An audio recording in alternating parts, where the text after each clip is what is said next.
We live in a time when billionaires are flying into space, while here on Earth we have, I believe, more than 20 million climate refugees every year, and the number keeps growing. We also have people in some of the richest countries on the planet being unable to afford basic medicine and healthcare. Even here in Europe, and where we pride ourselves with, our welfare states, our neighborhoods are getting gentrified before our eyes, making us all Mm. poorer by the day. So everywhere we care to look at, inequality is growing, and it's growing quite dramatically. Why are we so stoic about it? Yeah, that's a to me that's a conundrum, and that's really the starting point for a lot of my research. I think broadly speaking, there's sort of three ways to think about why the public has been so stoic, as you put it, complacent, but hasn't shown really the kind of consternation, I guess, or well, we haven't seen revolt, basically, right? Why haven't we seen the people revolt? Is kind of the Yeah, question.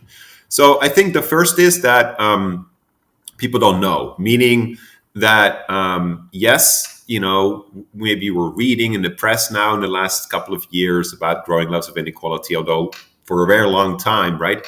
Remember, economic inequality in Europe and in the United States has been growing since the 70s and 80s, right? With sort of the advent of neoliberal policies embodied by people like Reagan in the US, Thatcher in England, but even like the whole third way, new labor movement, that also was a huge motor behind or engine of all sorts of market deregulation, which exacerbated economic inequality.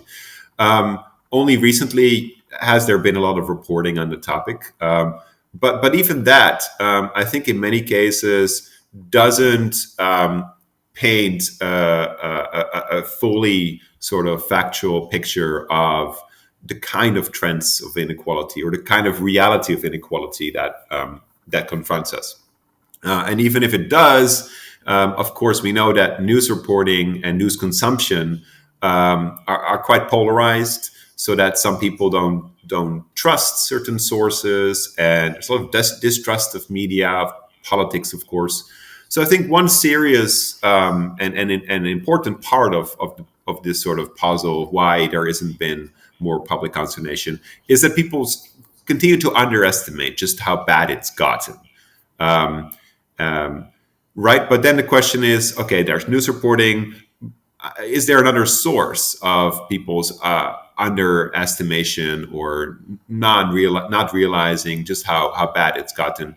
And I think there is, and that has to do with gentrification, as you mentioned, and other processes that have led rich and poor people to increasingly live their lives in separate institutions, separate neighborhoods, separate schools, separate workplaces, in a way, kind of disconnecting them entirely. If you go back just a few decades, it was just much more common for people to date and be friends and marry and have children with others from across the income spectrum, from different levels of education and all of that. And we're seeing in recent decades that there's a big trend toward what's called assortative mating or homogamy, homophily. It's sometimes called in network formation. Basically, people's networks are becoming more and more of a kind of an echo chamber where we're just seeing other people around, we're gathering other people around us that resemble us in our level of economic resources, in terms of our educational trajectories and such. And that, I think, means that most people's actual on the day experiences with inequality are really quite limited.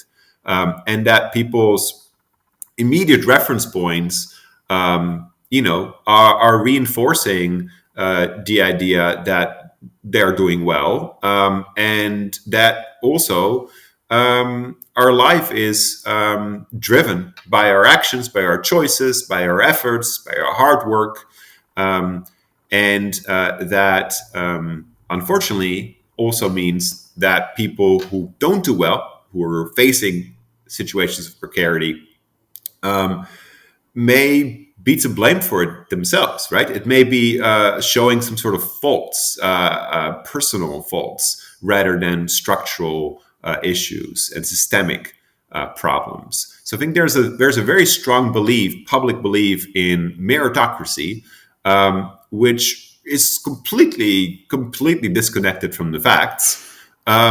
In a way, arguably, it's become more and more disconnected from those facts. But somehow, if you look at the public opinion record, actually believe that we live in a meritocracy is growing, is strengthening over time across most countries in the Western world. Right? So, So, yeah, yeah, excuse me. no, just to wrap up. Yeah, So yeah. we're seeing a trend toward greater levels of economic inequality in many countries in the West, in Western Europe, and in the United States, for instance. And it's coupled, this trend toward more inequality is coupled with stronger beliefs in meritocracy. Meritocracy being this belief that we can make our own lives if only we work for it, right? That's that sort of notion.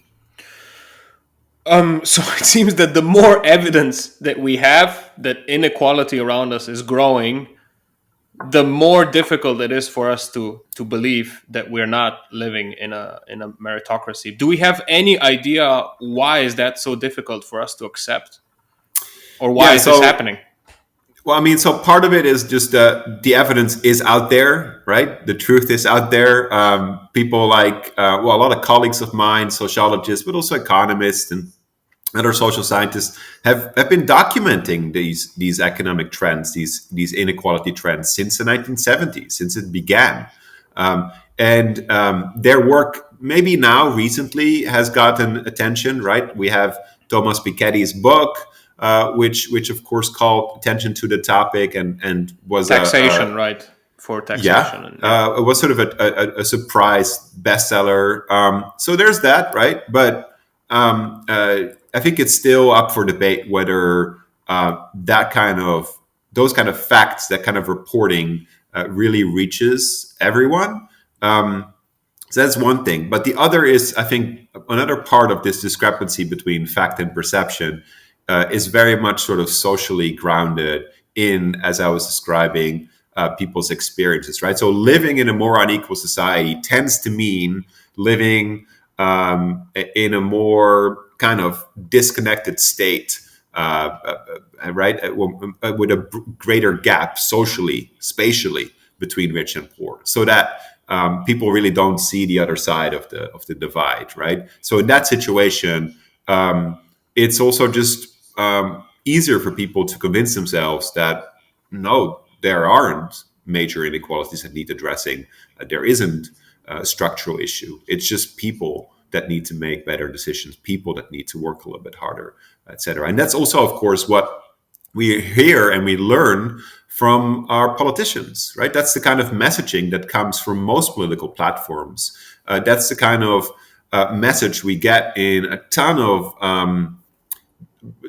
TV series and movies or books that we read. It's really uncommon for them to tell really good, realistic, structural accounts of inequality. So much more frequently do we see these kind of rags to riches tales in reality television. Like, think about all those game shows, or The Dragon's Den, or it's all about, or The Voice. It's all about sort of people with amazing talents being discovered and making it in the world, right? That's the kind of stories that we're bombarded with. So I think a lot of people just sort of, spoon it up and accept that, as if that was what our reality really looks like. Yeah. There's a third part to the question, and that's just that, to the extent that people do see inequality and do believe that it's a problem and it's due to structural issues and not to personal failings, I think there's a great lack of alternatives, political alternatives, such that people just reconcile themselves with the situation because they cannot even imagine what like a more egalitarian future or society would look like. I think that's also partly, that there's not a ton of political platforms that are selling us, that are showing us sort of that way, and those that are very much marginalized. So I think that's another issue, right? It's the time of sort of great narratives about equality, really, I think are kind of past us.